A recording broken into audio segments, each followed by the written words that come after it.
Welcome to the Grow In podcast, where we're in company with leaders from the world's best brands and share the next chapter of their growth story. I'm your host, Sandy Khan. In the first series, we grow in innovation in company with Accenture and co-host Head of Innovation for Europe, the brilliant Lucy Cooper. Lucy and I find out what it takes to become a C-level board member for the world's largest global fashion search platform and what it means to take it to the next level. This is the future of how everybody's going to shop, because we are really kind of creating something that's never been done before, which is like searching, browsing, discovery for fashion, connecting millions of customers with millions of product. We have the world's biggest fashion data set. Even at day one, half the company was data scientists and engineers. So data has always been at the core. Partners are saying, I see you beyond transactional. You're actually a strategic partner. And we have 8 million products now, which is about 35 times the size of our biggest retailer. I was the first woman to come into the C-suite at Lyst, a really amazing company that's, helping 160 million customers. It's kind of a big deal. It's a roller coaster. You're going to have the highest highs and the lowest lows. I've learned that I don't have to sleep, and coffee is my best friend. I can't sell anything. I can only sell the things I believe in, because I am a horrible liar, and anybody that's played poker with me knows this for a fact. I feel like I spend all my money on Depop. Gucci is taking risks. This never happened before. Sweatpants are over, thank God. What's happening in fashion? How do we build a product that's actually going to help? When you're building something that's never existed before, there's no roadmap to follow. We actually don't exist as a business if we don't have value creation.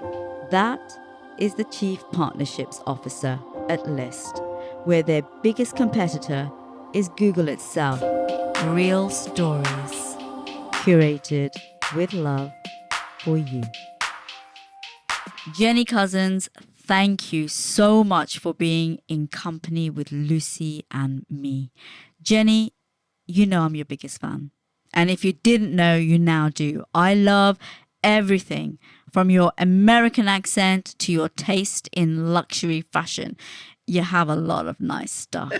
And I'm not alone. I've seen you in action when you speak on our leadership panels, and you make those panels pop. When you're talking, I'm watching the audience and I see people sit up, the corners of their mouths start to shift upwards, and before you know it, you have them laughing with you, and that emotional connection you're able to create makes you unforgettable. Today, the stage is all yours. We have time to get the full movie-length version of your story. And I want to learn about your background and your journey to Lyst. And let's start at the beginning, shall we? Because it's the early years that can really influence who we become later. And when I say the beginning, I really mean the beginning. Like, where were you born? I know you were born in the States, but what city? And give us a glimpse of your childhood. So begin at the beginning, as they say. So I was born in Bremerton, Washington, which is actually just a suburb outside of Seattle. My dad was in the Navy, so that was kind of why we were there to begin with. But then when I was about 4 or 5, we moved to West Virginia because my dad is an orthopedic surgeon, so he's a doctor, and he was basically given 2 choices in a life path. One was to go work in Washington, D.C. for the National Institute of Health, or the other was to go to West Virginia. And because he was a huge fan of like whitewater rafting and kayaking and like being near water, he was like, oh, let's just go to West Virginia. Sounds like a fun place, Jenny. It's an absolutely perfect place to grow up in the 70s when I grew up, because it was gorgeous and fun and easy. And with your siblings? Yeah, I'm youngest of 4. I have 2 sisters and a brother. They live all over the world. So I've got a sister and a brother in the US, and then my other sister lives in France, and then my husband's sister lives in Germany. So very like global, everybody all over the place. But I think, back to the journey, because I don't want this podcast to be like 10 hours long. Hang on there a minute, Jenny. You mentioned your husband there. When did you meet your hubby? So I met him. It sounds like one of those like goofy like Hallmark movies. But they're the best. So bring it on. I met him on my junior year abroad. I'd basically had my junior year at university, and I'd spent half the year in London and half the year in Florence. And so the first half is when I met my husband. So I was here in London at King's doing English, and he was also doing the same. So he was at the time, 19 years old. Both very young. Which is bananas because he's definitely not 19 now. But yeah, so met him then, and then, had gone back to uni, sort of went on and had other jobs. And then we reconnected because I was working for Harvard University at the time and had a work trip to London and reconnected. And actually, I always joke that his mother actually reintroduced us because I knew his, I knew the name, but I didn't have his number. I didn't know where he was working because we'd stayed out of touch because it had been a while. And I called his mom and she said, "Oh, he talks about you all the time." Matchmaking at its best there. So so that's kind of how I ended up. Ultimately, I came for love and stayed. We love the fact that you stayed in London. You have over 2 decades of rich experience, Jenny. Needless to say, you've acquired so much wisdom. Let's start with your journey in the US before you moved to London. Let's look at your experiences as tiny little stepping stones to Lyst, because each one of those stones will have shaped your fit for Lyst. As with many people, the path has not been linear, right? If I had made this plan, I don't know if anybody would have believed it, the way that it turned out. My very first career goal when I finished university was to be a museum curator. That was 100% my vision. I was like, I am going to work in a museum. I want to work in the Met. This is what's going to happen to me. I'm going to be a curator. So I had worked with one of the leading museum directors. So the National Gallery of Art in Washington, the head of the National Gallery of Art was a guy named J. Carter Brown, who's the Brown of Brown University. His dad was one of the monuments men. So this kind of amazing person who was kind of the creator of the museum blockbuster. So there was a big exhibition that went around the world at the time called the Treasure Houses of Britain. He really spearheaded this idea of the modern museum blockbuster exhibition. So working with him was just honestly one of the most amazing experiences of my life. And I was like third assistant. I was definitely not like very senior at all. It was like first job type stuff. And I was, this is dating me, but a lot of my job was like to take dictation. So he'd put little cassette tapes in files and I'd have to go to his house, pick them up, and then I would dictate letters. So it would be things to like, I am Pay the architect, or, Pamela Harriman, who's like Churchill's granddaughter. Churchill's granddaughter. It was just crazy stuff because he obviously was just so, working in a world where he was just, working with so many different amazing people in the world of, art philanthropy. So that was just a great introduction. And so with that, I went to graduate school because obviously if you want to work in a museum, you have to have multiple degrees. So I did a master's degree in decorative arts history in New York at the Cooper Hewitt Museum, which is basically the equivalent to the Victoria and Albert Museum, but in New York. So the Smithsonian Museum of Design. And then, so you get your degree from Parsons School of Design. And I have a master's in decorative arts history with a focus on 19th century American furniture and 16th century Italian ceramics, which is pretty niche. It's very specific.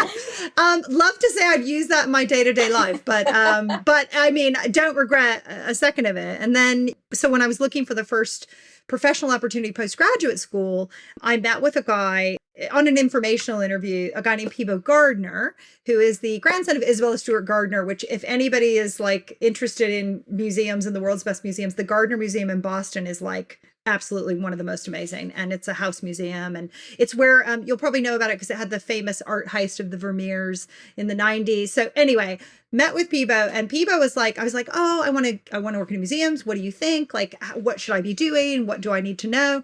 And it was so funny because he said, look, I don't know if you're interested, but like, I work for Harvard and I really need a fundraiser and I think you'd be really great. And I was like, well, I didn't go to Harvard and I've never fundraised, so I don't really know if this is a good idea. But he was like, really, I think leap of faith. I think you'd be good. Let's give it a go. So I did it because I was like, well, okay, let's see. It wasn't the path I expected, but I thought, well, try it and see what happens. My mantra is, and I've said this on other podcasts as well, is that your network is your net worth. And you've shown us how one conversation opened your mind and a door to a different path. And of course, you'll never know if it's the right fit or not until you walk the walk. Yeah. So that was amazing. So I worked for a couple of years fundraising at Harvard, which, to be perfectly honest, if you're going to have a first job in the philanthropy sector, that is 100% the best place to train. So my boss was a guy named Dick Boardman, who ran the Harvard College Fund. And honestly, it is, I mean, that's 200 people that do, it's like a machine. And it's so amazing because not only is it like the discipline and understanding like how to do this well and how to make the case, but you're also working for a place where this money is going to create it's going to solve the problems of the future. So the people that give to Harvard and the people that come out of that university are the people that actually transform the world later. I mean, think about Mark Zuckerberg. I know he didn't finish, Bill Gates didn't finish, but like... Yes, in my world, which is the recruiting space, it's where the best brands will flock to hire top talent. I mean, it's a competitive space, as many great brands will go there to attract the best brains. The MBAs are paying for a superb education with access to top professors, but also the network. And I'll say it again, your network is your net worth.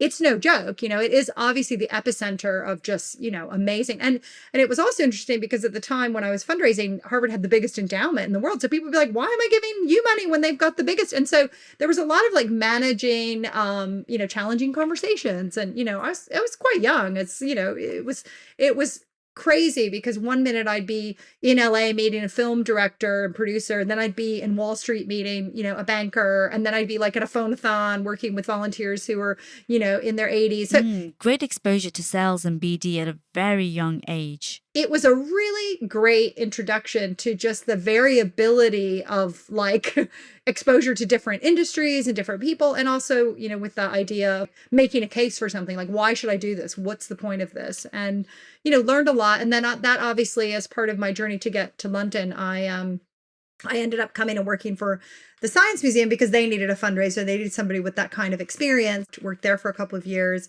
which then interestingly led me into a kind of, again, another pivot. So again, this sort of started with museums, moved to fundraising, then moved to kind of more media advertising because I met someone at Condé Nast and I was thinking, I've got these, I guess, effectively sales skills, but how do I turn that into something more commercial?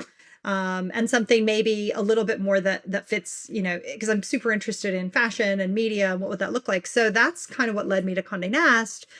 For listeners who might not know, Condé Nast is a global media company producing some of the world's leading print, digital, video, and social brands, including Vogue, GQ, The New Yorker, Vanity Fair, Wired, and many other cool brands. And it's really, the early days of effectively the digital properties, right? So I went to work at Vogue.com. There were 3 of us. By the time I left, I was there about 8 years. By the time I left, it was 300 people. And it was like the biggest growth area in the business, having started from something where people were like, the internet, I don't know what's going to happen here. It could turn into something. It was really early days. Working at Vogue.com and working at Condé Nast and working with, the amazing Nicholas Coleridge and Dolly Jones and Abby Chisholm, who kind of really spearheaded this whole vision of what this could be. And what it could be was massive. Like you said, you were there for 8 years and you saw a 300% increase in headcount. That's huge. I know you would have experienced and initiated tons of change. It's not a space for the faint-hearted. You can't hide. In a high-growth environment, only those who thrive on new challenges and want to keep growing will excel. And that's you. You were growing and leading teams across advertising and then sales at Vogue, an amazing global brand. And I noticed a pattern in your growth, Jenny. I've told you this before. I don't know if you remember, but every 1 to 2 years, you move to the next challenge, whether it's internally inside the company or to another role externally. It's almost like you have an internal clock. Okay, it's 2010 and you leave Vogue at Condé Nast and you move to a fashion company, an online fashion company called Net-a-Porter. which was about 10 years old, only 10 years old when you joined. How did they find you, and why did you take that step in your journey? Net-a-Porter was one of my clients, and they basically headhunted me because they said, look, we know that we are seen as a retailer, but we also know that we are a media business. And that's, again, Natalie's vision for Net-a-Porter was like content and commerce together, because she came from Condé Nast. Power of a network. Yeah. She was at Tatler. So they were sort of saying, look, we know that we have this audience we can monetize. We know that there's more here to create this like media empire that we would like to create. So they headhunted me to kind of be their first publisher. And so I joined really early days of Net-a-Porter. It was like 500 people. Wow. Now, this was an exciting time. The founder, Natalie, as you said, has a big vision to create a media empire. So this is very new, very different for a retail brand. The Net-a-Porter website is very innovative. It is presented in the style of a magazine and a video series. Again, you had a very visible, high-profile role where you were working directly with Natalie to make this vision a reality. Building strong relationships is for me the golden thread of every role and every job that I've ever done. It doesn't matter if it's museums or fundraising or media or retail or fashion. The idea is like really problem solving for people and making things easier for them, and really building those relationships so that they, you're driving value. Really, that's still true today. I mean, I think that's why I love my job, because it's constantly about how can we make it better? How do we kind of build this relationship even further? And then I think the other thing that's probably a common link, if I'm able to kind of have the hindsight to kind of go back, is that in every role of these, it started from nothing and turned into something. And it's this idea of making a difference, making an impact, and kind of this growth trajectory of like, nothing to something is really, I think, really what fuels me and really what drives me and makes me excited. And you can tell that I absolutely genuinely am excited about everything that I've done, and also everything I'm doing and everything I will do. So I think that's the kind of key thing, is like never feeling like it's done, never feeling like, oh, that's fine, I've made it, or whatever. That's just the weirdest thing to me. I can't even imagine. There's always more and more and more. And I say to Chris, the founder of Lyst, all the time, I'm like, I'm so grateful that he has set the bar so high for what the expectation is, because I can never settle. I'm constantly moving. And Mark Seba, who is this amazing CEO who worked with myself and Natalie at Net-a-Porter, he would say, our biggest enemy is complacency. And I think about it all the time. The minute you start going, oh, well done, you're done. You have a strong growth mindset. You're driven to continuously improve. I wonder where that stems from. Maybe we'll come back to that. This attitude that you have, the growth mindset, makes you a super fit for your role at Lyst as Chief Partnerships Officer, where there's no limits. You're literally writing the rule book as you go. So as a senior leader, how do you help others to create a growth mindset in a very, very, very fast-growing business where you're doing things that haven't been done before? So you need people to feel safe, psychologically safe, to think like innovators. That means taking calculated risks and failing along the way. Now, I used to work at Google. Google did a study which shows that teams that make mistakes are ultimately more productive, more creative. And of course, Google tries to create a super culture. But during my time there, I didn't feel I could say to my manager, I worked in Google London and she worked in Mountain View in the US. I didn't feel like I could say, I don't know. I think it has to be about creating a culture where people can feel safe to talk, make mistakes, and trust the leadership. What do you think about failure and psychological safety at work, and how do you try to harness it to enable people to grow? For me, I truly fundamentally believe that you cannot grow if you don't fail, because that's the foundation to learn. I've never approached my work or my personal life in any other way than being honest, vulnerable. What you see is what you get. We're talking about selling before. I can't sell anything. I can only sell the things I believe in, because I am a horrible liar. And anybody that's played poker with me knows this for a fact. One of the things that I am most proud of is that when I wake up in the morning, going into Lyst, I know that we have, set the company culture off on a really great foundation. And I think the reason that has happened is because we learned by the big mistakes we made early on. For example, when I joined, it was 40 people. We doubled to about 120 in about a year.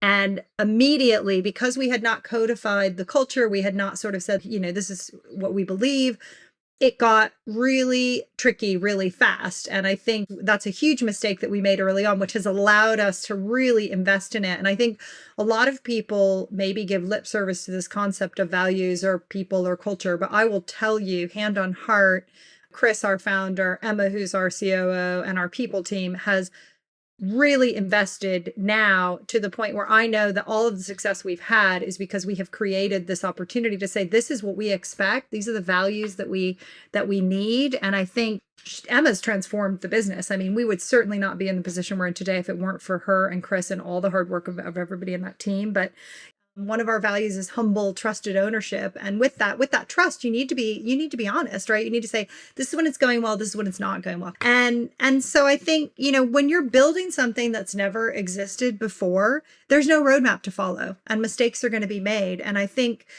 they have to happen to get you to where you need to be. And I think a lot of this is learned behavior. You talked about Google and what that environment was like. I think for me, one of my greatest experiences is one of my former bosses, actually at Lyst, Jose. He really created an environment where I could go, I don't actually know how to do this thing, and I feel like I should. You get to this point where you're like, I have the C next to my name. I should know everything, And I was literally like, crap, what do I do? Like, I don't know. I'm actually really worried about this. And I think what he created, and I think what he really taught me was like, you need to really focus on each person and what motivates them and change your style accordingly. And I always thought that was so interesting because I never really heard it in that way. And I think what I really loved working with him was he created an environment where I could be vulnerable and be like, oh my God, I literally am freaking out. Am I the dumbest person that ever lived? But also, he knew what would drive me. I'm very target driven. So he'd be like, Jenny, this target. And I'd be like, oh, I'm on it, So like, it was just a really nice combination of knowing that I could say things that were making me feel like I was an absolute idiot, but that I wasn't going to get fired. You said a couple of things there I want to highlight. Firstly, you remind us that everyone and anyone can feel vulnerable, even highly successful leaders with a C next to their name. Also, I really like Jose's approach of honing in on your strength or motivating factors to make you feel psychologically safe versus telling you that he's going to give you some feedback to be more like him. Generally, I think most people want to do good work. And when they feel stuck, they don't really want feedback. They just want to be understood. And that means having a trusted relationship with their manager. And that means you have to give your most precious personal resource, your time, to your most precious company resource, your people. The whole theme of this podcast is innovation. And companies that are ruled by fear cannot innovate because you're stuck, right? You're stuck in this idea of like, I'm too scared to change. So honestly, if you do not, as a leader, create that vulnerable space, create that opportunity where people, and I'm not saying like, oh, yay, you messed up, that's great. Like, I'm not saying like index into that too much, but just allow it to happen because we all do it. And a lot of times I'll say to my team, this is a thing I did that was really bad and I freaked out and I thought I was going to die and it all worked out. And I think, it's really important that they know that I know what it's like to mess up. I do it all the time, right? But also that it's really important because these are the things you don't remember, like when times were good, you only remember the things that go wrong. You talk about failure. I had someone in my team make a mistake recently. And, this wasn't like a simple, like, a little tiny mistake. It was like a big mistake, a costly mistake. And what I was happy about is that they weren't scared to tell me.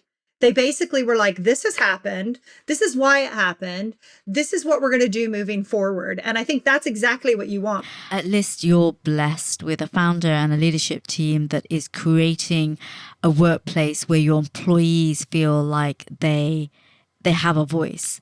Every good leader wants their teams to excel, right? But in reality, despite their best intentions, leaders are only human too, and super time crunched. So they're going to make mistakes. They're going to miss the signs. So let's hope that at some point, Jenny will no doubt have the tech to help leaders to sense check their teams for levels of psychological safety. Teeny tiny update. That emotion sense checking technology that I just mentioned is here, and it's being developed by Accenture and one of their partners. Lucy and I talk about it in the next section of this podcast. It's intriguing. I mentioned earlier that you have a very strong growth mindset. Throughout your non-linear career path, you will have experienced setbacks. Where does your growth mentality and drive come from? Failure as a concept is learned, right? In general, like not only do you learn from failure, but like I think back to one of my earliest memories of like not having something work out the way I wanted to. And this is a very weird example, but it's quite funny just as an example. And I think that's sort of in your archive of your brain, which is when I was about 10, I had applied to be like a local TV anchor at the local TV news show, which was a show called Kids Mag. And I mean, it was literally, I thought about it day and night. I was like, oh, I'm going to do this, and I didn't get it. I didn't get it the first time. So the very first time I went and I didn't get it, and I was crushed. And then what was interesting is that I got the opportunity to audition again, and I did get it. And I think that experience of like second chance, and just because it didn't work out the first time doesn't mean it won't work out again, has really, really set me up. I mean, it's a funny thing, you think something that happened at 10, how could that still continue to kind of have resonance so much later? But it does. And I say to my kids all the time, like, just because it didn't go the way you thought doesn't mean it's over. Like, that's just the beginning of that conversation or that journey or that plan, because, you don't give up. You just go, oh, okay, I'm going to take that. Right. And I'm going to learn from that. And I think that's a really important skill to learn for any leader, which is like, it doesn't always work out the first time. And that's okay. I would love to see the 10-year-old Jenny Cossons performing. Let me just say, this was not a great look. I had braces. I had a, crazy hair. Like the whole thing is like, thank God YouTube was not around then. So let's hone in on leadership traits, because as you're a woman in business and an entrepreneur, having worked with highly successful entrepreneurs like Natalie, the founder of Net-a-Porter, and now Chris, the founder of Lyst, what skills will future leaders need to be a success in business? For me, the advice I would have for future leaders is the same advice I'd have for the leaders today. Like, I don't think there's actually a huge difference. But I think the number one piece of advice I would say is get comfortable with change. It's inevitable. Secondly, communication is so powerful.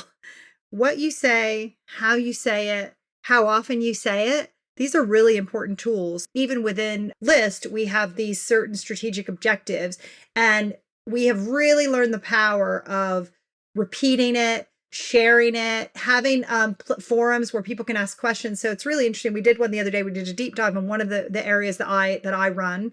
And we sort of did like an hour-long deep dive of like, here's what it is. Here's how we decided it. This is why we're doing it. And then there was like a Q&A at the end. And we did it individually for each team and each bet. And it was crazy because something that I was like, okay, this could be I'm excited about it because I love it. It's my job. But like for other people, it might be a dry topic. And they were, the feedback we had was like, that was amazing. I totally get it now. And that like context and clarity and communication, like, I don't think I really knew how powerful that was until, honestly, I would say fairly recently. I would say during COVID, the communication, the fact that we couldn't all be together physically has really forced me to understand the power of how, if you do it well, how transformative that can be. I think the third one is that Empathy is essential. I think it doesn't matter what role you do, what level you are. If you do not put yourself in the other person's shoes and you do not think, okay, how would I receive this? What would this be like? Then you are not doing your job properly. I think another thing I've noticed a lot lately is the ability to constantly see the larger picture versus just your part in that picture. So one of the challenges of being in this role is like, I can see the whole company, and I'm lucky I get to work with these people and I understand, I have the context of like, why are we doing what we're doing? What's happening? I get to talk to Chris all the time about the vision, and my team won't necessarily have that context. So it's that balancing of like, here's the big view, here's the North Star, with like, here's your job and here's how you fit within it. Because sometimes I find, teams can go, oh, but I'm this and just my thing and just my thing. I'm like, yeah, but your thing is one part of this whole thing. And if you don't understand the whole thing, then you're not going to be able to do as well in this one thing. And then, I think the final one is, and we talked about a little bit earlier in these examples of failure, is build resilience. You have to build resilience. You have to keep going, because this world that we're in, no matter what industry you're in, you have to just keep going, keep moving, keep thriving, even when it's really challenging and really tricky. And there's a lot of, you're moving against the tide. But if you can build all of these skills, I think you're fairly unstoppable. Unstoppable sums you up nicely, Jenny. I like how you started and framed it as advice for leaders of today as well as tomorrow, as though these are timeless traits. Because Jeff Bezos says to focus strategically, we need to know what's going to change, but also what's not going to change. And I'd agree with the traits that you've shared. These are traits that leaders cite over and over again during the leadership panels that I've been hosting for, over 5 years now. I joke about you being unstoppable, but I do think of you as a bit of a superwoman. So we've talked about how you've been successfully growing professionally and growing businesses, but concurrently, you've been growing a family. And from where I'm standing, you always made it look so easy. I know it's not, but you just seem to make it look easy peasy. You have 2 teenage children now. I'll tell you a story. I had a boss, a female boss, and she once said to me, a woman can have it all, Sandy, just not at the same time. Now, Jenny, you look like a woman who does seem to have it all.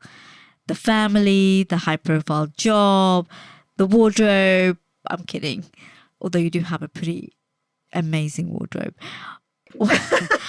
What are your experiences of motherhood and work? How do you manage it all and create balance?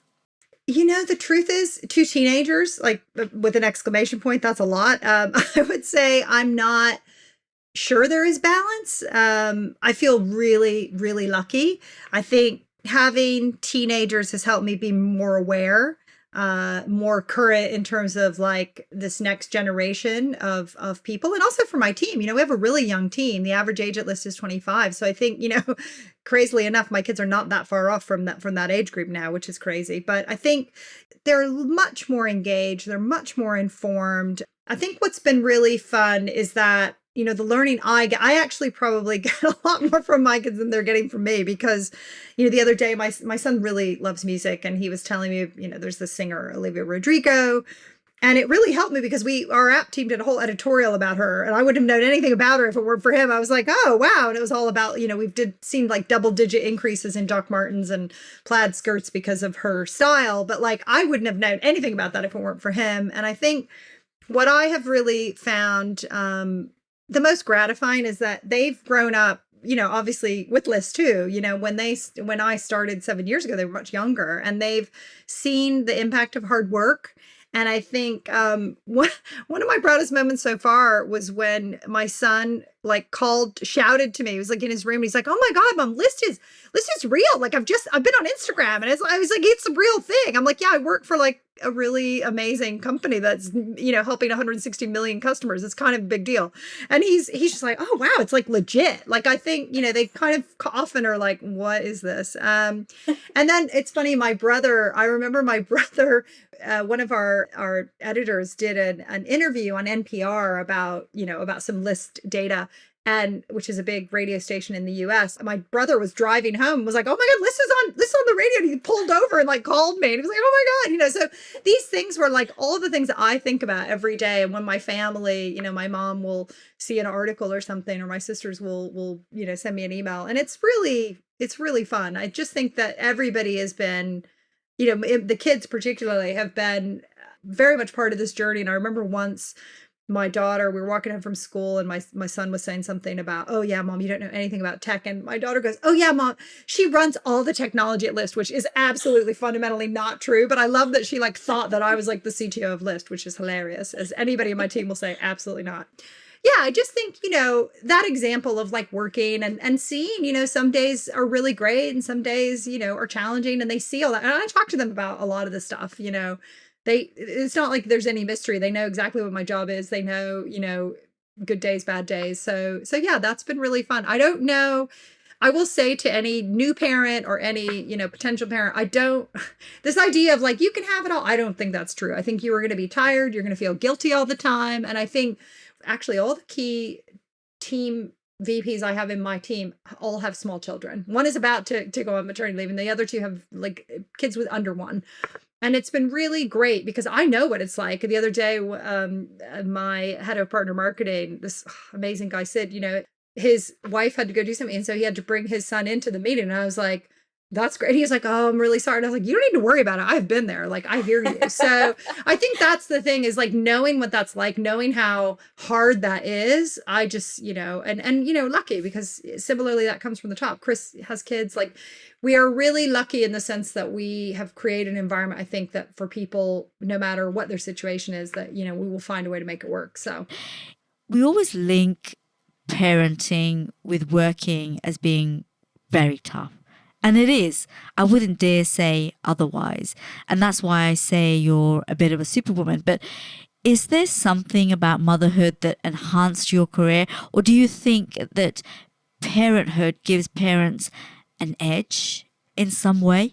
I don't want to generalize because I don't know if it's specific to being a parent or not being a parent. I think for me personally, I have found my ability to get stuff done has really improved from having children, because I have to.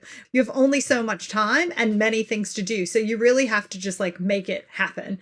I would say, obviously, I've learned that I don't have to sleep and coffee is my best friend. These are also two new learnings. But I think, yeah, you're a lot more efficient because you don't have time. So you really do edit out. And also I would say before I had kids, there'd be things that I would be like, "Oh my God, I'm so worried about this. I'm so stressed about this thing." And now I'm like, that is so small fry. Like, I don't really, and that's helped me in work, right? So there are so many times where you can let little things really bother you. Like, "Oh, this thing didn't work out," or this thing. But you look at it from that bigger perspective, like, does it really matter? Probably not. Like, there's actually, the big things matter, but the little things it's just not worth spending the time and effort worrying about it. So I think that has certainly helped me over time. Things that I think if I hadn't had this experience, I would have been really like hepped up on stuff that probably was not that important. So less procrastination and more perspective.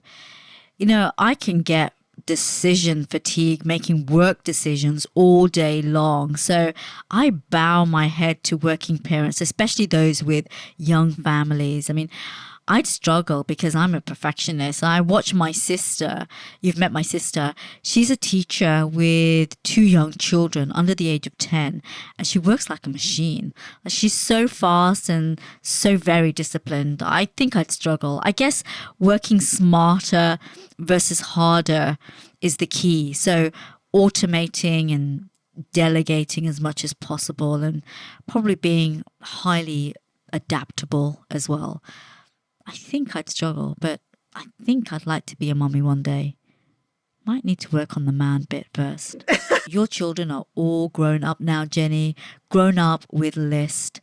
They know it's a legit company. They know that you don't run all of tech. They're in that generation where you're learning from them. That's so cool. I wonder how the experience of watching you lead at Lyst will influence them in the long term. I think they are proud because they know that it's doing really well. And I think they enjoy seeing me, happy in a place that is, that I'm happy in. I'm lucky, Sandy. I've never been in a job that I hated. And if it ever started to get in that way, I'd leave. I have so little time and, we're only on this planet for such a short amount of it. I don't want to waste it. I don't want to be somewhere where I'm miserable. So I'm really lucky. And I think they see that, like, for me, work is a very positive thing. I don't go, oh, I have to go to work. Oh, Monday morning blues. I never have had that. They've never seen me have that. So I don't know. I mean, we'll see how they approach the world of work and what that looks like for them and the things that they're interested in. But yeah, I think for me, the biggest value I can give them is just that, like, find something that you're good at and that you really enjoy doing, because those things will mean that you're never grumbling or sad on a Sunday night. I used to tell young talent to follow their passion, but that assumes that everyone should know what their passion is. And if they don't have one, they need to go get one and get one now.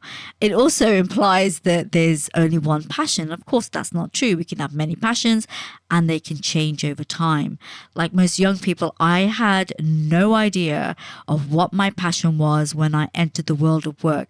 I simply said yes to work that sounded interesting, that I might like. I said yes to a lot of short-term contracts. And then I started to peel back the elements that I didn't enjoy. And then I focused on finding work that fit me. For me, that was talent acquisition, recruiting the best people for the best brands. I fell into it. I had no grand plan. It had nothing to do with my degree. I studied international relations and thought that I'd be working in the UN. I took my functional experience in recruitment and I worked across sectors from consulting at Accenture to investment banking to tech brands such as Google and Microsoft. I think once you have enough functional experience, you can work across most sectors. Now, I often tell people to look at themselves as a business of one. So imagine you're the CEO of your company, which is you. You start with a hypothesis, a business model for your business of one. For you, Jenny, you wanted to be a museum curator when you started out, but like a startup business, you go have lots of conversations, you do research, you explore the market, and then maybe find that that first hypothesis isn't the best. So then you pivot, and you use that word, Jenny, pivot, earlier on when you switch from one sector to another. And you keep testing and improving your business until you find the right product market fit. In your case, Jenny, you found a fit with sales, BD and partnerships. And for you, building relationships and being of service by making things better became your purpose, your why. Now, I know there'll be lots of people listening to this and wondering, how do I get to be where she is? You've shared the stepping stones of your journey to Lyst. You've explained it wasn't a straight path, and you always accepted jobs that you wanted to do because they aligned with your purpose. And that's super, because it's meant that you've managed to enjoy the journey as a woman in business and a mom. We're loving you for your honest and inspiring insights. Thank you so much for sharing your growth story with me. Thank you so much. Jenny Cossons, Chief Partnerships Officer at Lyst. Thank you. This series of the Growing Podcast is sponsored by Accenture. Accenture is a global professional services company with leading capabilities in digital, cloud, and security. combining unmatched experience and specialized skills across more than 40 industries. They offer strategy and consulting, interactive, technology, and operations services, all powered by the world's largest network of advanced technology and intelligent operations centers. Their 537,000 people deliver on the promise of technology and human ingenuity every day, serving clients in more than 120 countries. Accenture embraces the power of change to create value and shared success for their clients, people, shareholders, partners, and communities. In this series, we grow in innovation, so it made perfect sense for our co-host to be Accenture's EU Head of Innovation, the inspiring Lucy Cooper. Lucy Cooper leads innovation across Europe for Accenture. She believes that innovation comes from combining disruptive technologies with new business models and human ingenuity, and she's energized by working with Accenture's colleagues and clients to unlock 360-degree value so that they can win in markets and with stakeholders. Lucy focuses on challenges such as cultivating growth mindsets, scaling experimentation, and developing breakthrough digital products, services, and business models. She enjoys sharing her perspective as a member of the World Economic Forum's Young Global Leaders Class of 2021. We continue to pour audio liquid gold into your ears with Lucy's innovation-driven dialogue with our storytelling leader, Jenny. Before that is this. Here's my quick conversation with Lucy. I asked Lucy to share her innovation stories on 3 levels. On an industry level, we stay focused on fashion tech, and Lucy connects the dots with gaming. And on a company level, about Accenture's innovative focus on creating an equitable culture, which includes using technology that shows how good or bad employees are feeling. And on a personal level, about herself and her life. And I have to tell you, in this catch-up, Lucy really surprises me. Lucy, you asked Jenny about psychological safety and innovation at Lyst. When it comes to harnessing psychological safety at Lyst, Jenny talks about encouraging diversity of ideas and people. Now, as I was listening to your discussion, I started to realize how it's all very interconnected. So can you connect the dots for us when it comes to leadership equality, psychological safety in the workplace, and innovation?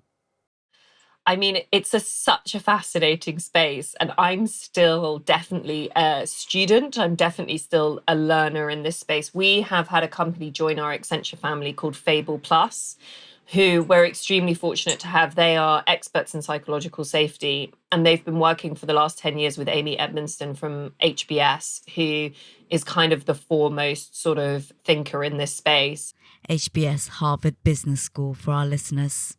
And what it talks about is you have human beings who all have attributes that they bring to work every day. And diversity and inclusion and equity, which is we're thinking about more and more, is basically creating the level playing field for every single one of those people, right? So some people are not starting from 50 meters behind. Some people are not starting from 50 meters ahead. Some people are not getting a better view of the pitch than other people. So there's a like, how do you just let a person bring their whole self to work, bring all of their attributes, bring all of their personality, bring all of their experience and their background, and not be discriminated against, prejudiced against, or sort of any other holdback, and actually, be seen for their merit and what they bring to work. So that's kind of one bit about how do you understand leadership attributes. And we know that there's a whole industry built on helping companies understand who their leaders are. From an innovation space, leadership's important, I guess, because you want to role model the right kind of leadership traits like you would in any other part of the business. For innovation, it is about that empathy, that intellectual curiosity and creativity, that ability to take smart risks. Like, we don't want any kind of risk, but that trial and error, that experimentation, those feedback loops, how to really engage customers, clients, citizens, whoever your stakeholder might be.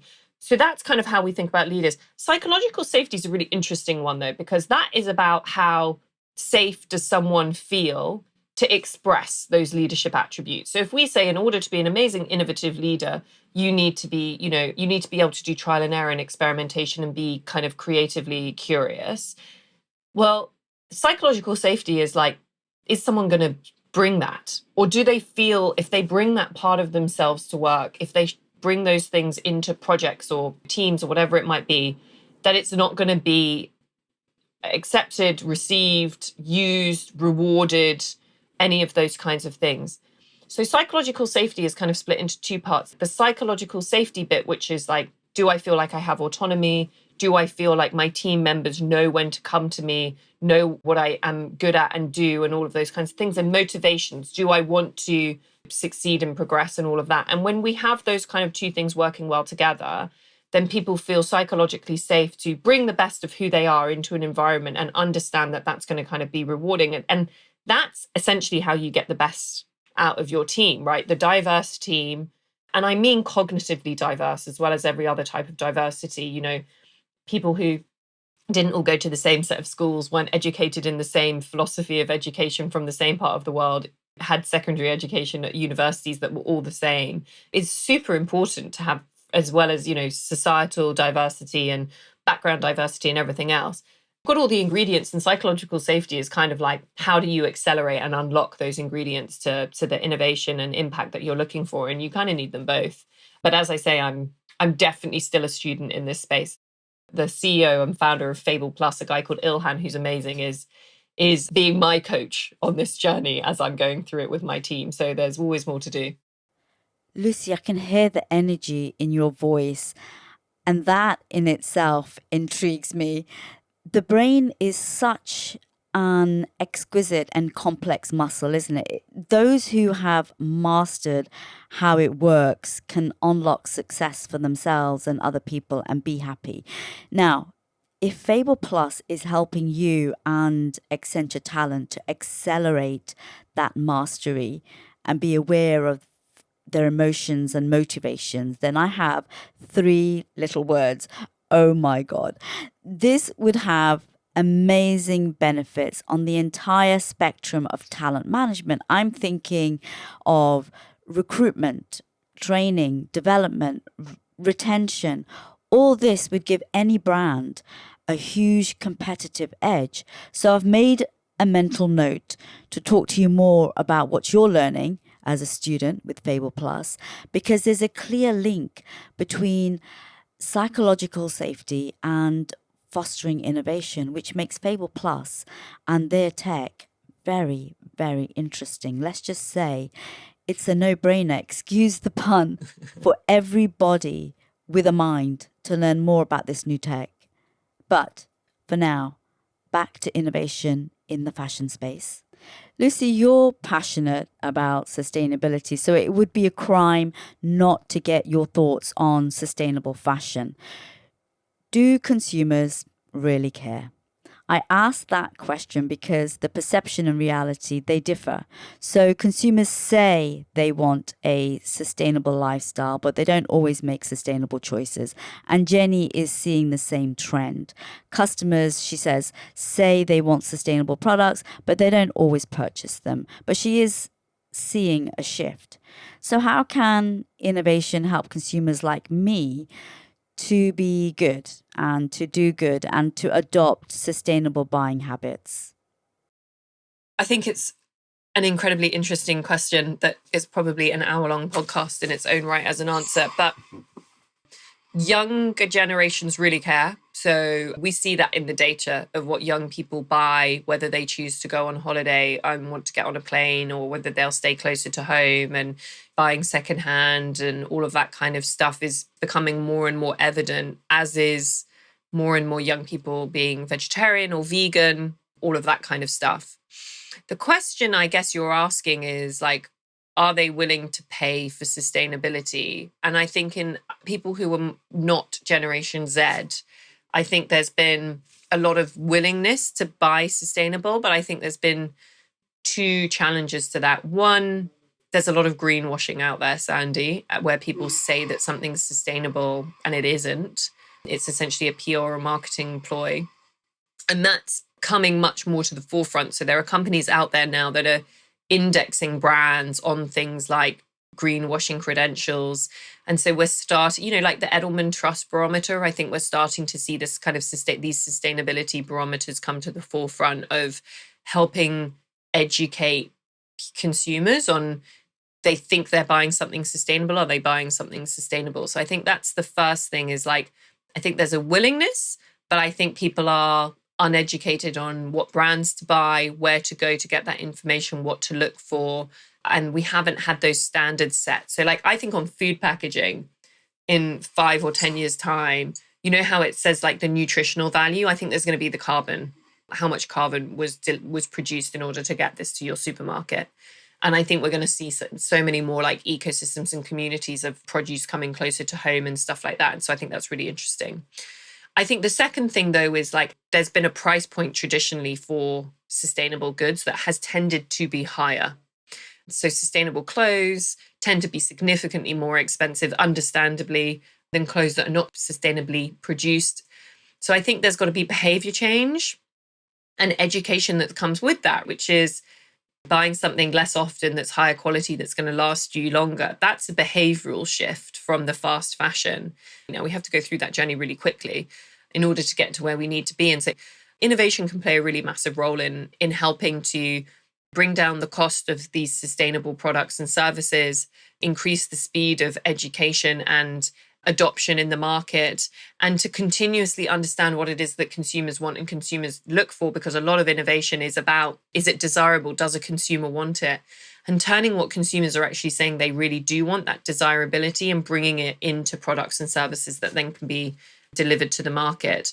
But it's a huge existential question. We've got to change a lot of the way that commerce, product, service, society has been built. But yes, we believe that consumers really care. And we're actually working on this at Accenture with one of my colleagues called Mark Curtis, who is head of innovation for our interactive business at the moment.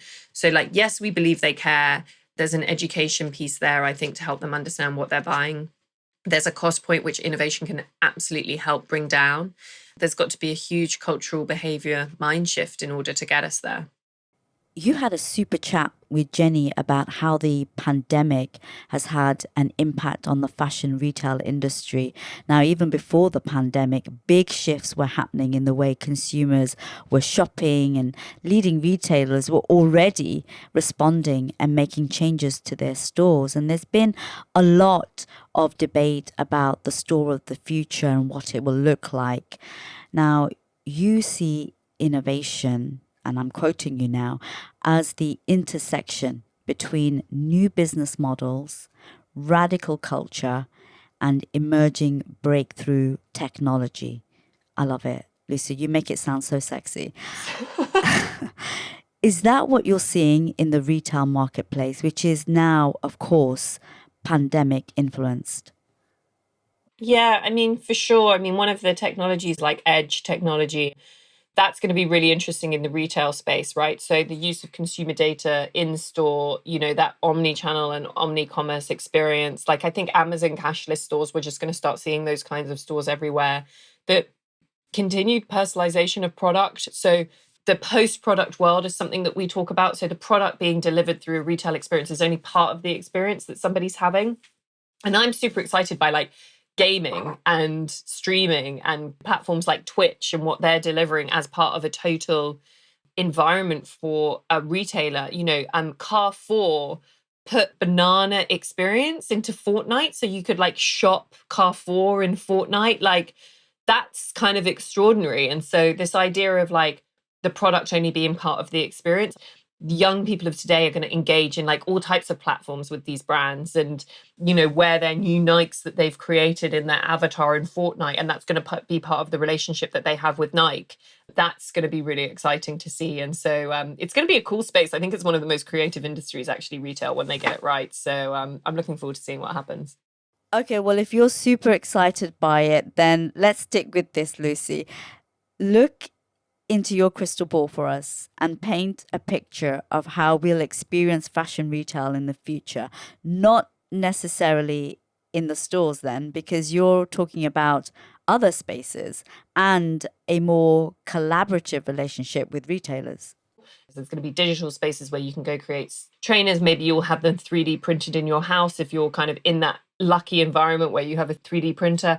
Otherwise, you're going to walk through the front door of a store and they're going to know who you are, how many pairs of Nike trainers you've bought, what your size is, what your favorite color is, how often you buy, when you tend to upgrade, what you use your trainers for. Do you walk through the streets of London, or are you a runner, or do you use them to play basketball?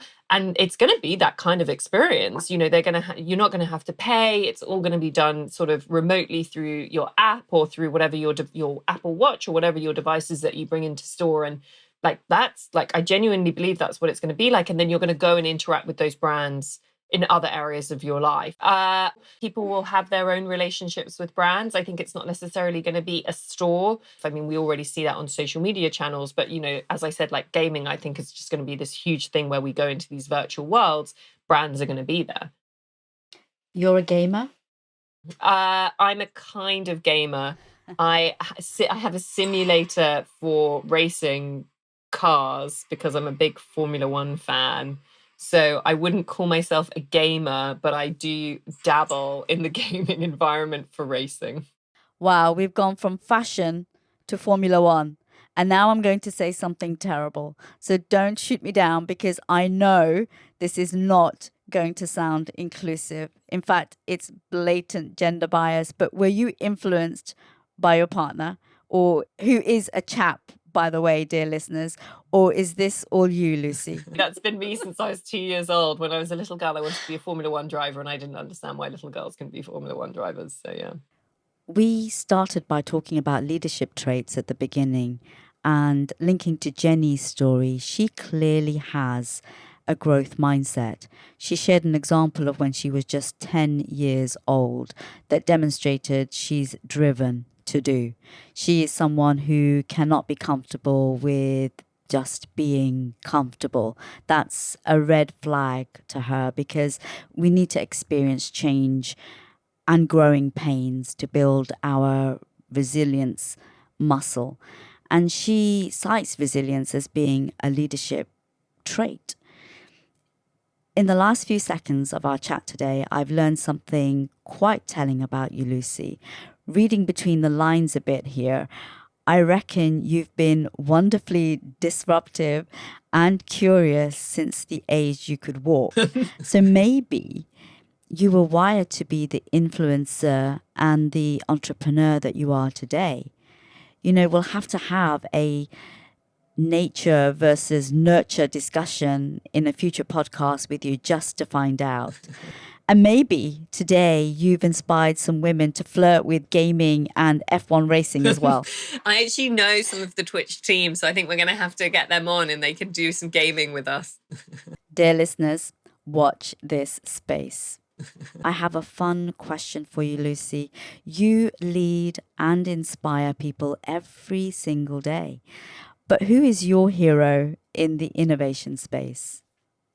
My friends. I think I'm extraordinarily lucky to have just the most brilliant friends, including, men and women, but for me, I'm particularly proud of the women. So, among my best friends are entrepreneurs, venture capitalists, women who have gone and taken over major magazines in the States and completely revolutionized what they are and what they stand for and the voice that they have. Tabitha Goldstrub, who's, in the UK, who's one of the sort of digital and AI envoys to the government, who's written a book called about AI for girls, I think is just incredible. And I take inspiration from them every single day because they're innovating in what they do. They're innovating constantly all of the time. And, one of my friends in New York runs this platform called DM, Emma Bates. So she is creating a community for health and well-being online that's kind of never existed before,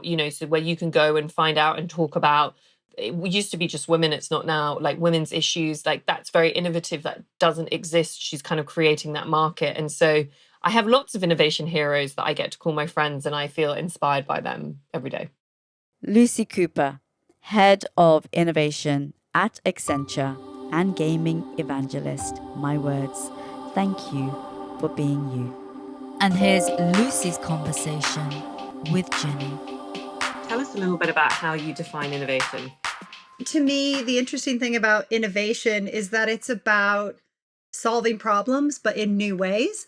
Because when I think even about how Lyst came about as a business, it was because Chris, our founder, realized that the complexity of fashion customers to sort of find products in a sea of, a monstrous mountain of options. How do I make it easier for the customer? How do I use technology? How do I use personalization in a kind of new way? So I think for me, it's like thinking about these problems, but in a slightly nuanced way. I think another thing that's really important to innovation when I look at it is being prepared to take a leap of faith, because you actually can't innovate if you don't try and do something quite new. Being able to leap into like something that seems completely impossible is also really key. And I think for me personally, within my role at Lyst, when I looked at building out the team, because we are really creating something that's never been done before, which is like searching, browsing, discovery for fashion, connecting millions of customers with millions of products. I didn't want to bring somebody that's like, oh, I've done this kind of job in fashion, because actually it wasn't going to be relevant. So when I built out my team for the group that sort of looks after our key partners, I actually recruited somebody from Trivago, because travel is way ahead of fashion in terms of like meta search and discovery and these kind of things. And I thought, well, it doesn't matter if she doesn't necessarily know who the brands are or what these are, because that can be learned. But the actual techniques and how we drive value for them. And it's similar to the approach that we took when we were recruiting for our head of product. We were sort of looking at this concept of what we want to be as the go-to app, the go-to place for fashion. You don't need to go anywhere else because we have it all.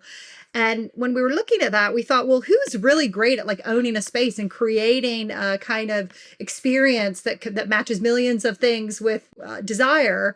And actually, that's when we landed on Matteo, who's our chief product officer, because he came from Spotify. We're like, the idea of playlists is exactly what we want to do, just within a fashion lens. So it's fun for me to talk about innovation, because I feel like we're doing a lot of that in the day-to-day, just in terms of the decisions that we're making. And also just there is so much innovation happening in this space right now. So also, if I think about best in class like examples right now, the people that I think are quite innovative within the fashion space, people like Gucci. Gucci is taking risks. It is not easy to do these things. You don't become the number one brand in the Lyst Index because you sort of play it safe. So even the choosing of the designer, even taking a totally new direction. And I think that comes from the leadership of Marco Bizzarri, who is one of the most innovative people in fashion. He thinks differently. They're doing gaming. They're doing lots of things that people were, I would say, historically scared to do. Really interesting, because you're talking a lot about cross industry, and that's one of the things that our clients see a lot is like, bring me something from another industry that I can apply. And I think that's one of the brilliant principles about innovation, is it can be new to you. It doesn't have to be new to the world, and that's invention actually is new to the world. And so innovation is a lot of the time just new to you. And I love like the hires that you're making and hearing you talk about that, because that's really tangible actions that a company can take in its culture to bring the experience and the mindset from somewhere that's a little bit further down the journey and say, this is new to us, so help make new to us a reality. And so I love that. I think that's a wonderful way of thinking about it. Well, and I think, as you said, and it's absolutely true, culture is at the foundation. Like the company culture, the approach, the way that you look at innovation is key, because you can have a lot of innovative people or people that think innovatively, but if you do not create that foundational culture or that spirit of allowing that to thrive, you're not going to get anywhere. So I think that's a really great shout out as well. The culture part is super key. And talking about culture, I want to talk a little bit about partnerships, which is what you do, because the vast majority of my clients really struggle with partnerships and innovation-based partnerships in particular, because they've come from a supplier-vendor relationship background. And so when you talk to them about a partnership, they're like, so we pay them and they give us something, or, they pay us and we give them something. And you're like, no, value creation, it's making something that's more than the total sum of its parts. And sometimes you can go on that journey, and sometimes you see time and time again where companies really struggle. Tell me a little bit about how you approach partnerships, because we live in a world where no one company can do anything themselves if they want to be innovative. They have to reach outside the boundaries and they have to go forth and partner in order to get to that output, to get to that impact, to get to that value creation. And a lot of creativity in things comes from partnerships. So tell me a little bit about how you think about it, how you think about it with innovation.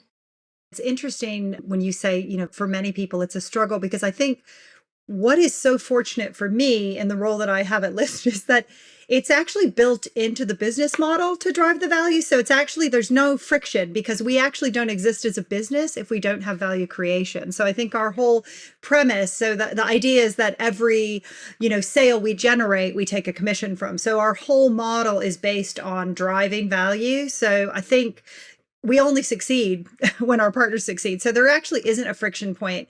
And I think what I've really enjoyed, particularly, I've been there 7 years now. And in that growth period, what's been really nice is that I would say early days, it was probably more transactional, which is like, oh, great, I've got sales, I've got new customers, I've got this traffic, thank you so much. But actually, increasingly, because we have the world's biggest fashion data set and all that information that we can share with them, increasingly what's happening is partners are saying, to me, I see you beyond transactional. You're actually a strategic partner, because we can get money from lots of places, but we actually can't get strategic advice or data insights that help us do our job better. So I think I'm really lucky because it never feels like a struggle. I mean, it's busy. Don't get me wrong. We have over 1,000 partners in, 170 countries. We're definitely busy, but it's not that part of like, how do I get out of this mode of transaction is not so much an issue, because I think the whole business is just built on making it better. And I think, sharing those insights is super interesting for us too, because we then get back, what do partners care about? What's happening in fashion? How do we build a product that's actually going to help them? And I think that's always been, for me, a really fun part of this kind of a role, which is problem solving for partners, right? Which is like, oh, I have this issue. How can you help me? And us kind of figuring out, with all of the assets that we have and all the teams that we have, how do we take this expertise and turn it into something usable that helps them grow? That's really the whole point of our existence in the team. And the other thing is the partnerships in general need to work. I'm sure many of you have seen, and maybe even within your clients, Lucy, like where it just doesn't feel right. Like there's a partnership this year, like this doesn't feel good, But we recently added on this. I love this brand so much. This sustainable brand called Pangaea, and they do a lot with like fabric tech. And what they did is they're like, we want to really celebrate being on Lyst. So what we're going to do is every purchase we're going to plant a tree, and it's great for our customers. It's great for us, but it's also great for Pangaea to kind of really reemphasize their brand story. Yeah, you help build each other's product. Yeah. And I think it's like that win-win attitude. We're always talking about win-wins all the time. And I loved what you said earlier, Lucy, about you can't do it on your own. And so, for example, we partner with people like High Snobiety because they are the experts at streetwear. We feel like we are certainly the authority in fashion, but we work across all sectors, right? We have luxury, we have high street, we have contemporary, but they're like the streetwear experts. So we worked with them on a partnership called the Next 20, which is basically like, how do we combine your information and your insight with the data assets that we have to create this list of like what's new and next, and those kind of things have been really popular. And even our partners have reached out and been like, oh, I saw this, I love that, that's great. And it's just thinking differently, whereas maybe historically somebody would have been like, oh, are they in our lane, is it weird, is it a conflict? And it's not, because they have something we don't have and we have something they don't have. So we're constantly sort of trying to figure out, how do we just kind of expand that piece. I didn't know that you have the world's biggest fashion data set, and I think that's extraordinary. But I guess the question is, you said, your partners went, okay, this went from transactional to strategic because you bring things like this world's biggest data set. When did you know, if we keep going, we're going to have the world's biggest data set? Tell me a little bit of some of the things you've learned about being brilliant at partnerships, because I'm assuming on day one, when you were building these first partnerships with people, A, you probably didn't have the world's biggest data set. And secondly, you were like trying to build the partnerships to get the business model going. And like with lots of companies, the data was like, oh, we're collecting data at the same time. So at what point did it come from something that happens as a byproduct of building these relationships to a really important part of why we're a chosen relationship partner? quite right to sort of say this wasn't always as it was. I mean, when I started, it was 40 people. We now have 300 people. I had one person in my team. I have 50. You know, there's a lot of change that happens. What's interesting for us, though, is that for the whole company, and again, remember the whole point of Lyst is to connect customers with the products that they love. So there is this kind of flywheel of like the supply side, which is my area, which is how do we make sure we get the products. But the truth is, honestly, even at day one, half the company was data scientists and engineers. So data has always been at the core. I don't think we would exist or even be as successful as we are if we didn't start with that key point. And we often say, Chris, our founder, will say, we have two key enablers for the company. One is the supply, which is obviously the products. And then the other is the data. And actually, at no point was that like a chicken egg. They both started at the same time. It's just they both had to grow over time. So again, you know, we have 8 million products now, which is about 35 times the size of our biggest retailer. I would say for me, truthfully, at the beginning, I don't think I knew data was important, but again, this concept of like data being currency has been a very recent development in the world of fashion, because I think, as you said, people are busy. They have all these other things to worry about, supply chain, logistics. There's a lot of stuff to kind of uncover there. And I think data is kind of like, it felt like icing. I've seen it even in the partners that we work with. We work with the data insight team of Montclair. And Montclair has a whole team dedicated to this. This never happened before. You know, similarly, Valentino. So again, these big luxury brands that I think historically obviously would maybe use amazing consultancies and lots of opportunity to get information, but now they're kind of embedding it into their own teams, which I'd never seen before. So I think, you know, we're really excited to kind of see how that's starting to happen. You've been on an incredible journey, 1 person to 50 people, 40 people to 300. What has been some of the biggest learning moments for you? What have been, you know, your hardest days, and how do you kind of look back on them now and feel so we always joke, like Chris, the founder of Lyst, always says to me, you know, and again, it's interesting because, you know, any startup, and I would say, like, honestly, I've built a lot of experience of like smaller teams or smaller businesses turning into something. This is, I guess, technically my first startup, but I've had that journey before in past roles. But one of the biggest learnings we say, he always will say, Jenny, it's a roller coaster. You're going to have the highest highs and the lowest lows. And it's so true. What has been the biggest learning, and I think the thing that's been the most gratifying, is that at no point did I ever think, wow, the concept of what we're trying to do doesn't make sense. It's not a good idea.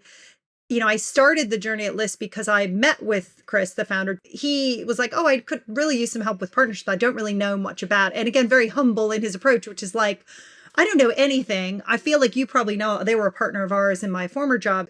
What was interesting is that the more I talked to him, the more I was like, this is the future of how everybody's going to shop, how this is going to go. And I think for me, the biggest learning is that if the vision and the leadership and all of that is in play, the rest of it is going to work out. You're going to have very hard days and very fun days and very good days, but like the North Star is the same, which is like, we know where we're going and we know it's doable. We don't necessarily know how we're going to get there. I think that's been the learning to me, is like, without that hinge of like, this is a good idea, I'm super excited about it, and I feel like this is the person that is going to set me up for success. And, you know, very fortunate because Chris came from a venture capital background. So he understands how investors think. He thinks about the value and like, how do I create value for my investors? But then also I'm constantly thinking, how do I create value from our partners? Because that's really been my whole professional career. So I think because we're like-minded in the way that we look at those things, it makes it a lot easier. It's funny. Some days I'm like, how is it only 7 years? It feels like 27. And then some days I'm like, it feels like it just started. It is a roller coaster. It really is. But I think, you know, we're up for that. So I love that, by the way, about the North Star and knowing where you're going. And I think it's true. A lot of people forget it. Let's talk about trends. And you kind of have had a front row seat at kind of fashion's tech revolution. We've heard you talk about data, you know, metadata, other types of data. I mean, whether you're Netflix or Lyst, or making sure people can find what they want and what they're looking for in a way that is not frustrating is one of the biggest challenges to these platforms. I'd love to get in your data and look at attention time of like, when do people fall off, and are they falling off because there's a broken product link or they get too many results for blue jeans? Tell us some of the trends that you're seeing that's really helping fashion tech come alive. We publish a quarterly report called the Lyst Index, which has basically become an industry Bible. We've been doing it for about 3 years now. And the idea being, these are the hottest brands, these are the hottest products. And this is kind of what we're seeing right now for, say, the previous 3 months. And I think just as a quick high headline during this past Lyst Index, which was for the first quarter of the year, sweatpants are over, thank God. For someone like me, I am not a fan of the athleisure. I mean, I will, over COVID had a little bit more of a love fest for UGG slippers that I never thought I'd have. But, I think ultimately, sweatpants, they had a moment for sure. Sneakers have had a big, huge moment, which continues. But ultimately, that trend from a customer demand perspective has totally changed. One of the things that I found the most interesting in terms of the insights that we do, and we actually do a weekly data drop for journalists that's basically like, here's what's happening this week. What I've been most, surprised by, although I shouldn't be, if you think about our behavior over the last 18 months, is the power and influence of culture to drive demand. Things like Netflix, as an example, the shows that were on Netflix and the products that were highlighted in those shows. So say like Bridgerton or Normal People or, anything that has an iconic look or feel. We saw that in the search results. And we saw things like, for example, during the presidential inauguration in the US, the searches for Prada headbands, for the red headband that Amanda Gorman, it was like, triple digit. It was crazy. And things like Emily in Paris had an influence on how people were consuming and buying. The new Louis Vuitton couture yesterday, did you see? Very Emily in Paris and Clueless. And the speed from like that influence to consumption and production is obviously, has huge velocity. So even this past week, we saw huge increase. I think it was 112% increase in searches for Skims because they're going to obviously be doing the Olympic underwear for the American Olympic team. So things like that you see immediately. And we see it within like a 48-hour period of like when it happens to when people are searching. So that search spike is super interesting. Basket bags, skirts having no gender, genderless fashion, sustainability, like all these things are continuing to happen. So on our app, it's personalized based on your behavior. So we'll have like a playlist, like a list the look of this person or that person. And then it will basically understand like, what am I liking? What am I putting in my wishes? And it will then start to deliver me content that is specific to the types of things that I like. So we obviously have certain types of data science that says this person does this. So these are adjacent brands that would be of interest, and making this effectively like a store for yourself, on your app, like that home screen of just everything. It's like, Netflix, it's like, they know that you like these things. So I'm just going to show you these things. And we're finding that customers are really responding to that, and we're seeing huge engagement from our app, which is again, really fun. And how do you balance that with, because Spotify had this problem, right? Which is like, the more you listen to the same type of music, the more you're recommended the same type of music. And then the feedback was, I also want to be shown new artists that I might not have thought of. We know the sort of slightly more sinister side of this around news, which is the echo chamber of news. How have you learned from the platform about showing people fashion that they'll like, but also building into that data? And this is something that's way out there, but actually we think this person would really like. The best shopping experience actually can be you have serendipity in them, right? Like if I'm in Liberty and I'm like, wow, this is amazing. I didn't see this Ganni dress before. How do you put that into practice? I think the interesting thing about having Matteo from Spotify is that he was there.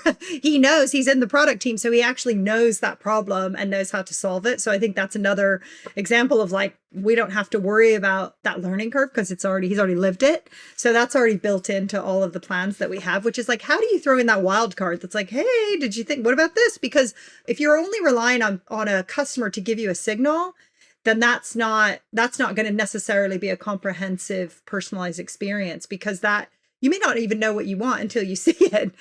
So you do have to build in that kind of, hey, so we have that with, say, for example, related products. It may not be that exact thing, but it's something that we think or go wear it with, or any of those elements. And again, that's limitless, really, the potential of that. We see that all the time with customers. Like, you ask them if they would purchase something and they say yes, and then you actually ask them to click and they don't click. There's a big gap between sort of the perception and reality. Yeah. You mentioned the pandemic and leggings, sweatpants, sneakers. I think sneakers are here to stay. I mean, they're in all of the high fashion, they're Gucci are doing more of them.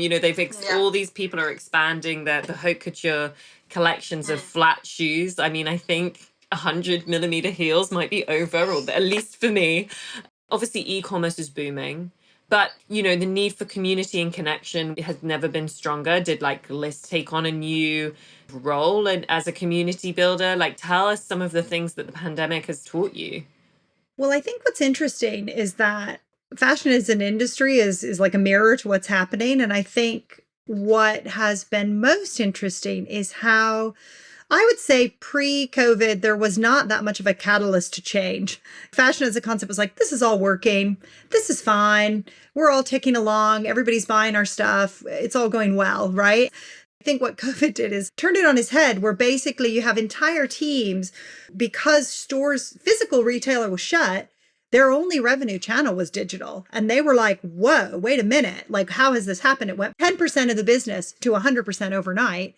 And I think what it identified to a lot of businesses across the board, all sectors, is like, hey, we may not be ready. We actually don't know how to do this. Either we didn't invest in it because we're like, small over here. Let's deal with it later. Let's see if the internet goes away, which I will say has been a way of thinking about it probably I've seen for the last 20 years. And then overnight they were like, and it was funny, one of our clients was saying, they had a very small e-commerce team.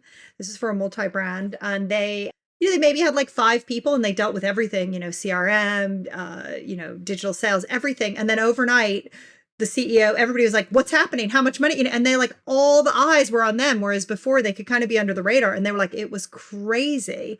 So I think, that catalyst to digital was obviously transformational. We've seen, like, you've heard all the stats, 5 years in 6 months happened, in terms of escalation. But I think, Lisa, you asked a really great point about community and how important community was. And I think people being home, all of the cultural events that happened, Black Lives Matter, all of these things absolutely put to the fore that if you, as a business, and this isn't just true in fashion, this is across the board, if you don't have a point of view, or you're not going to stand behind something, then customers will not be following you. And I think that's the thing that is maybe quite unusual from the past, where I think people were very hesitant on a corporate level to take a stand either way. They're like, I want to be on the fence here because I don't want to be on the wrong side and I don't want to alienate.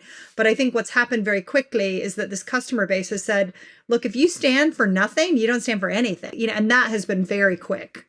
And I think that's leading to a lot of decisions being made, particularly in the area of sustainability, which is obviously hugely important for fashion, which is not a sustainable business historically. So what all of this has done, whilst it has been very challenging, it has really, I think, forced many changes that will be very positive for the future. And, even how they looked at shows, people had to be creative. They had to go, well, okay, I can't rely on like whining and dining these same editors the way I have done for the last 20 years in the same way. So, Moschino did like a puppet show and marionettes, and it was so cool. And I was like, that's amazing. And J.W. Anderson with his show in a box, like people really thought, back to the point about innovation, you kind of have to be innovative. And, I loved when Miuccia Prada and Raf Simons did a sort of a Q&A on YouTube. That would have never happened before. So I think things like that have been really interesting. I think flexible working, a big key topic for us in the company as well. But like, all of these things have been really interesting and kind of coalesced in the sense of like change is happening because it has to. But I just don't know if that would have happened, if I'm honest. I think it just would have been a very slow drip.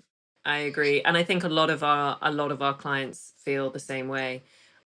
I've got a question for you about leadership because you're just such a wonderful force of nature. But I do want to just ask you about sustainability before then. I mean, it is huge. Purpose, sustainability, leaving the planet better than you found it. I think at this point, if you're not part of fixing the problem, you're part of the problem. How do you think about it at Lyst? You have this sort of unique position as a platform. You could argue that you're helping people find more things, but you're helping them find the right thing that'll stay with them for longer. We're seeing tons of new business models about secondhand, circular fashion, higher quality, the fight against viscose is on, I think. I got a package the other day that said, enjoy this parcel, look after it, repair it, respect it, from a high street retailer, which I thought was quite bold. Tell me a little bit about how you're thinking about sustainability. I mean, it's interesting because on a company level, because we have a very young and engaged workforce, I think that is super important to them. to the point where really they are driving a lot of the discussions about our product and what do we need to change to give customers the information they need to make the right decisions. So again, we are looking at what will a product page look like so that we can give an understanding to customers about, the carbon footprint. Like how do I, aside from like the whole goal of like connecting customers with the products, it's like, how do I give them the information to make the right decisions? So we're constantly looking at how can we do that on a product level. On a data level, we do a sustainability report every year because again, that demand is there. And I would say historically, a lot of people are like, oh, I believe in sustainability, but then they just buy a whole bunch of stuff off of brand X and be like, I kind of care about it, but not when I'm there with my wallet kind of thing. And that's changing. I have a couple of teenagers and my daughter particularly will not buy a product without checking on, the Good For You app and going, is this good or is it bad? Like she refuses. And to the point where she'll go, look, Mom, that's not good. I don't want to do that. It's like part of her decision-making process. What I would say when she was younger, it was more like, oh, this is a trend. I like this. But now she refuses to do it. She's a huge fan of Depop. I talked to the CEO at an event and I was like, you need to create parent accounts because I would literally just like put, I'm like, I feel like I spent all my money on Depop. Also, she loves this brand. It's called Organic Basics, which is like a Nordic underwear brand. But again, they give a lot of information so that because this is the thing is that customers, not just, my daughter, but all customers are really hungry for the detail. It's beyond the products. Like, is this sourced? Who made it? Where is it made from? What products is it made from? How long will it last? And how do I make sure that I do not contribute to this horrible landfill issue? So all of these things are very complicated, right? And I think, honestly, at Lyst, we're really looking at how can we take all the knowledge and expertise we have and just make it better, because we believe as the leading platform for fashion, we actually have a responsibility to think about this and think about giving guidance. I can't tell you the full roadmap of how we're going to do that, but it is a very important discussion that we're having and, very much close to the heart of our CEO and founder, because he understands that area a lot. And obviously working across with investors and working with other fashion businesses, like this is a very important area to explore. And I think it will only continue to become more important. I do not think this is just a hot topic. I think this is huge. And that people are now, as part of their portfolio of deciding who am I going to, not just customers, but investors, partners, like people are going like, what is your plan here? Because if you don't have one, we don't want to be part of it. So, yeah. Yeah. I mean, we talk about sustainability and innovation as mutually exclusive in this point as we help clients and businesses develop. I mean, you just said something there, which I think is such a brilliant value for a leader to have. And you said, I can't tell you exactly what the roadmap is going to look like, but we're working on it. And that idea of just openly saying to the public, don't have all the answers, gonna figure it out. So talk to me a little bit about your views on leadership. We're all women here. Diversity and inclusion is super important. At Accenture, we're starting to think about equitable leadership. How do you provide the same environment that everybody should be entitled to, rather than providing obviously the diversity and the inclusion, but not the equity? What are some of the barriers? I mean, I would guess fashion is a fairly female dominated industry, but I might be wrong. And, lots of the designers are men. Tell me a little bit about how you think about it. And what do you think are some of the things you're working on with your team and at Lyst to try and really deliver on that leadership promise and personally what it means to you? Yeah. Fashion as an overall business has a lot of female involvement, but I would say the most senior leaders are typically not women. But I think for me, when I think about equitable leadership, I'm very lucky because, even within our C-suite, there are 5 of us, 2 of us are women. So, and that was not always the case. I remember I was the first woman to come into the C-suite at Lyst, and I was the first person to be promoted from within the business rather than coming from outside. Diversity and inclusion has become very important to us because we're very clear about how important that is to drive the business, right? Because if you don't have diversity of thought and diversity of people, you're just going to be in an echo chamber of yourself. So to me, I think the key barriers traditionally for equitable leadership are things like lack of self-awareness, right? Which is, I feel this, so you should feel it too. Because if you have everybody the same, where are you going to get to? So I think one of the things that we love to have in our CXO meetings is actually healthy conflict, because, in positive conflict, it's important that people don't just, I was saying this to a colleague the other day because we had it, I said one thing and he's like, oh, I don't know if I agree with that. And I was like, it's really good you're not just a yes person, because you weren't hired to just say yes. You're here to actually make this better.